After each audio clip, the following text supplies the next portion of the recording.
Jnanam Paramam Dheyam. Knowledge is supreme.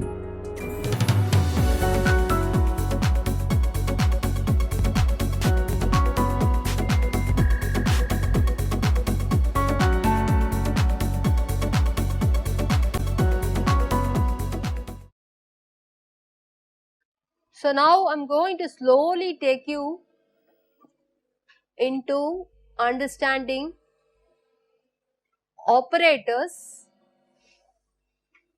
which should also be categorically say that this is like a spin 0 operator or angular momentum 0 operator, angular momentum 1 operator and so on. So that is a very neat way in which you can see. One is a trivial operator, which is a scalar operator. When you call it as a scalar in classical mechanics, why do you call it as a scalar? You only look at rotations because angular momentum is a generator of rotation. Under rotation, a scalar operator remains same. Radial coordinate, for example, is actually a dot product of two r dot r vector under square root. That radial coordinate does not change under rotations, right? So that is why you call it as a scalar. Now we want to associate with such scalars operator. You can have a position operator, the radial operator in central force problems. So this radial coordinate operators are scalar operators is what we will say. But what is the formal definition? Under rotation, we have seen how state vectors transform, and we need to see how a linear operator transforms under rotation, any linear operator. So if the state vectors transform under rotations, you know how it transforms, e to the I j dot theta by h cross. The corresponding operators can transform this way. So when do we call an operator scalar? When a prime is equal to a, no change. When a prime becomes equal to a, we call it as a scalar operator. When can that happen? When can that happen? Only when the commutator of the scalar operator with angular momentum, this is 0. All of you have checked that the Li with r coordinate or function of r radial coordinate is 0. You have checked mechanically.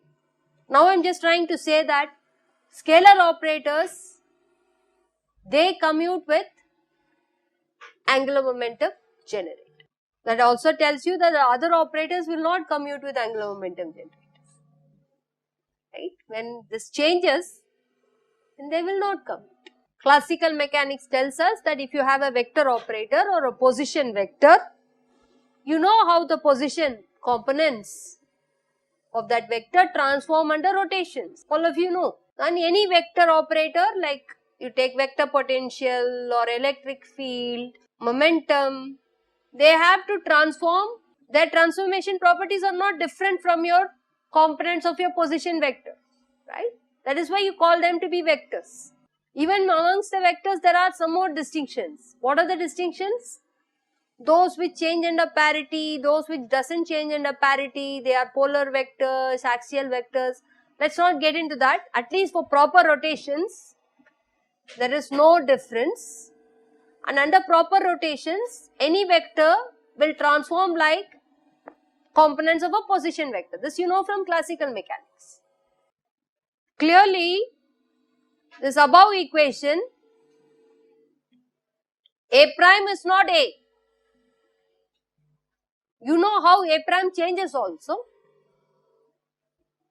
under rotation. From there you can deduce what is the commutator of angular momentum with different coordinates, position coordinates. Whatever I write for the components of the position operator, it should hold for any vector operator. Sure, you would have checked this. If you have not, you should go back and check this. J, I with any dot product, that is 0.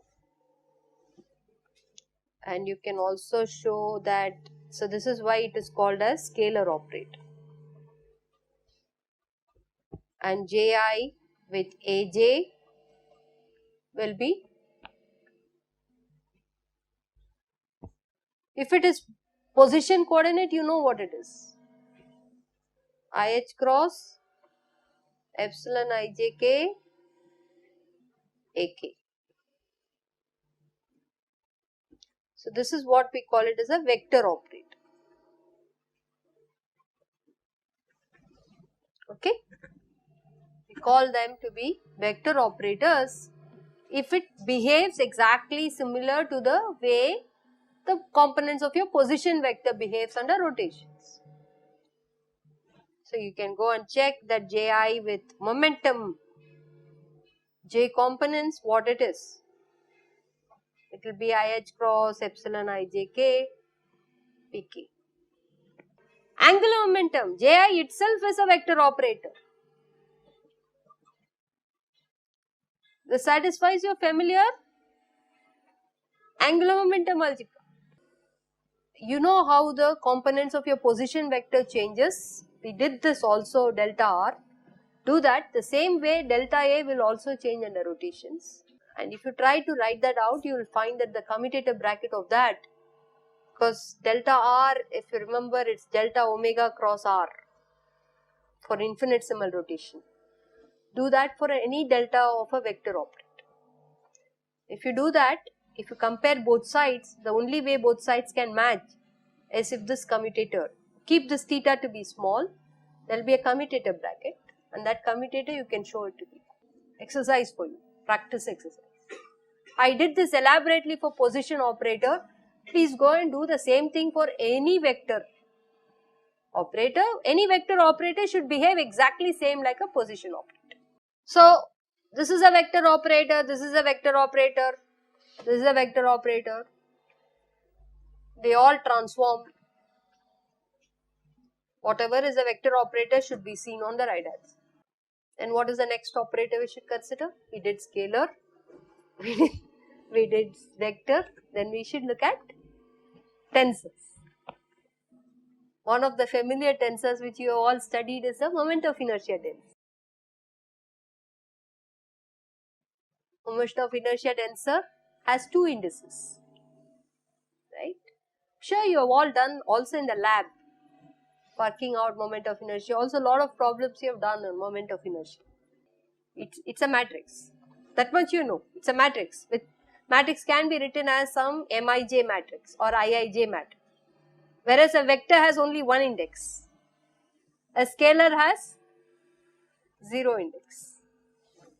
Okay. So I am just slowly, gradually taking you to the concept of the behavior of different operators under rotations are different. If you take the moment of inertia with two indices, if you do rotations, what happens to it is what I want you to go and look it up. If you take Iij, I am sure you would have all done this, but in case you have not done this, let me just. So if I take Aibj and call this to be a Tij. So moment of inertia tensor, this one, let me write it as M, Ri, Rj, let me forget about all those subtraction and so on. Just for example, if I take this, A and B are same. Allowed? When I do a rotation on a two indexed object, when I do a rotation on a one indexed object, I will get A prime I to be Rij, it's a rotation matrix, times Aj. When I do it on I prime Ij, or let's even take T prime Ij,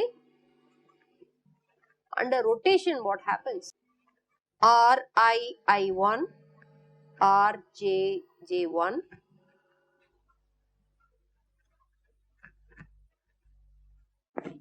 similarly this one also, it's the same R matrix,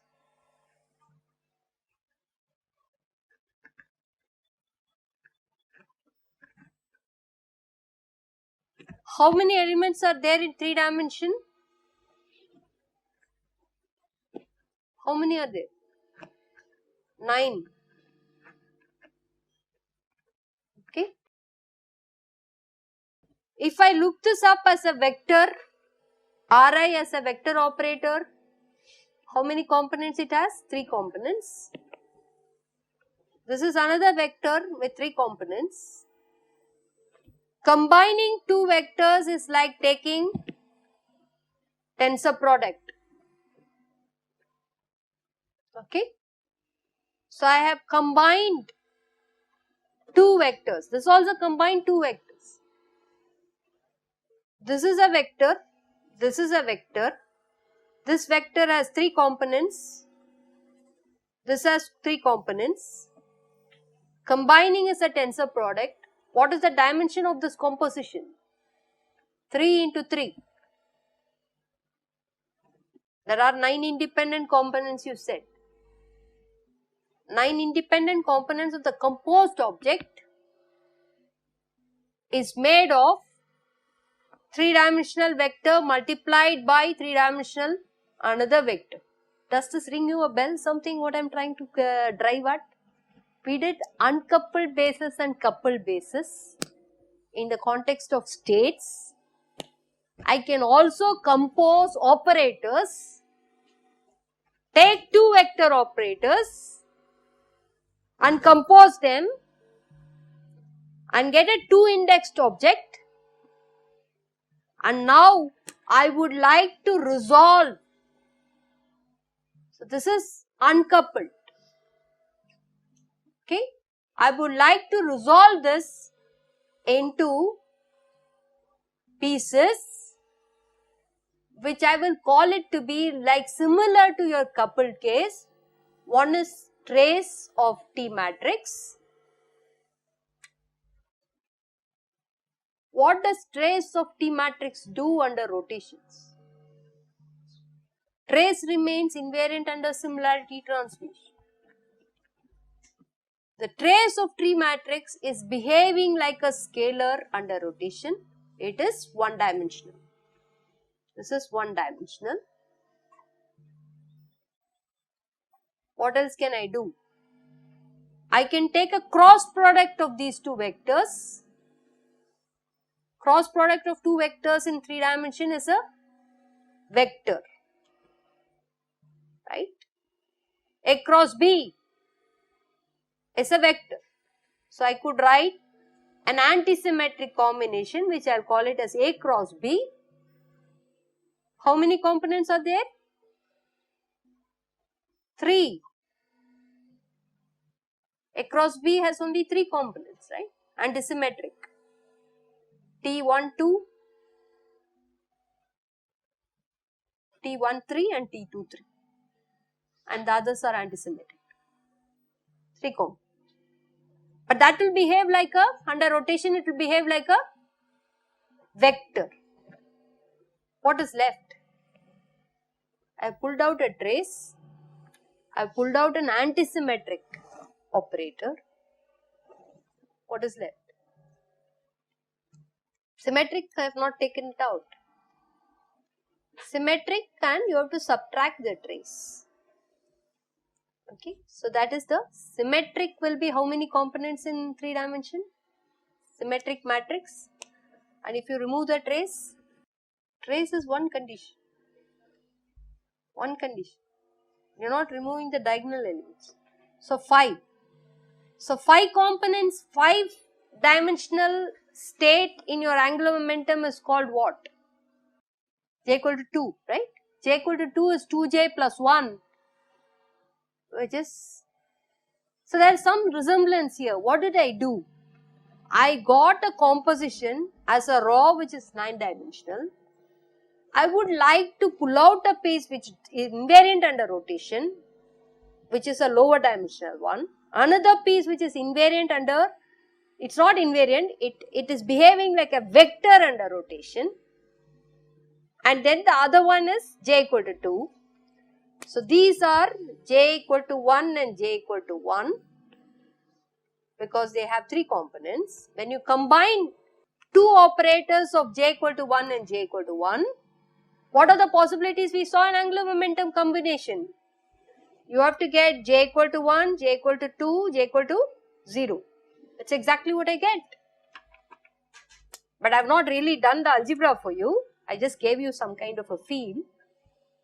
So, all the operators, of course, all the operators are going to have only integer angular momentum. Let's put it that way. Okay, all my vector operators, physical momentum, angular position, momentum operator, everything is, these are all integers. Yeah, so I should call this to be technically as L if you want, because it has three components and it is a vector operator.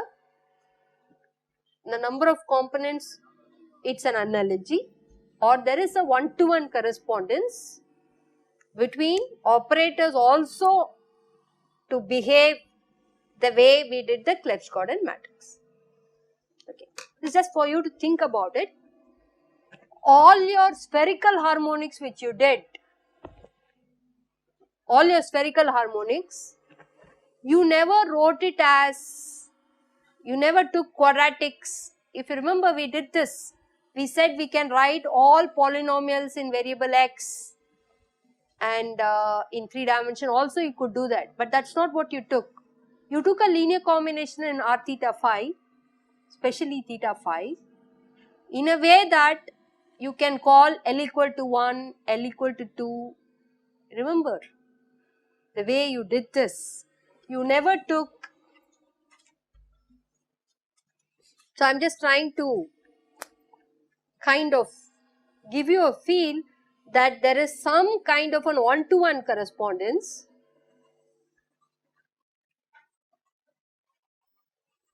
that you have a state Jm.